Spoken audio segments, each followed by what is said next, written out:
Hi, my name is Andrea Peirolo. I'm the Assistant Chair of the Contemporary Writing and Production Department at Berklee College of Music. I'm also the author and instructor of music writing and production with the iPad for Berklee Online.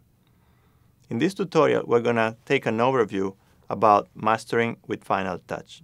Specifically, we're going to take a look at the signal flow and the different modules, including multiband EQ, multiband compressor, maximizer, and stereo imager. After launching Final Touch, we can see at the bottom of our screen the 6 modules that are available to us for our mastering session. We have pre-EQ, reverb, dynamics, stereo imaging, post-EQ, and maximizer. The pre-EQ module allows us to have 8 different bands that we can turn on and off. And for each band, by tapping on its handle, we can change the type of EQ. Once we tap on a handle, we can go up and down to change the gain, and left and right to change the frequency. To change the cue point, I can actually use 2 fingers to work on the cue point. What the pre-cue module allows us to do is to insert very small changes in gain to our final mix. I highly recommend really using it sparsely and with moderation.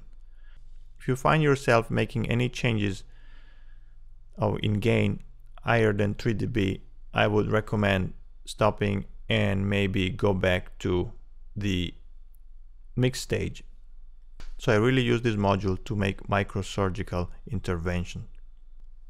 Usually I use the reverb only in extreme cases where the mix that a client gives me was too dry and needs to be quickly fixed. For the dynamics, we're gonna have a separate tutorial, but I really use the dynamics to effectively bringing out part of a mix and give it a bigger punch and more presence.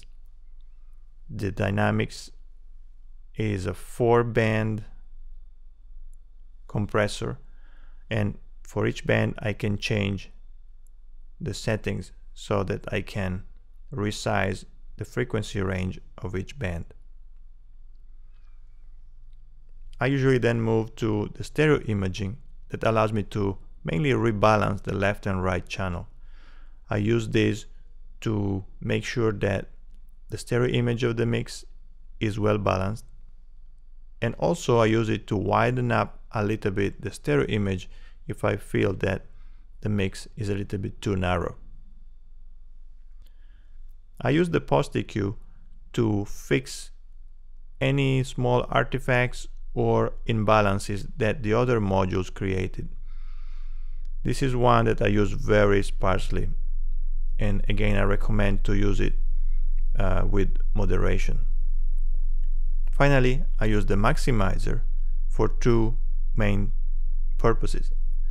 One is to increase the overall volume of a mix, especially for certain styles like EDM or anything that requires a volume, a loud volume throughout the piece. I find this very effective. And also, if for any reason I need to bounce my final master mix to a bit resolution that is lower than the one I'm working at, I'm gonna use the dithering option that are available here.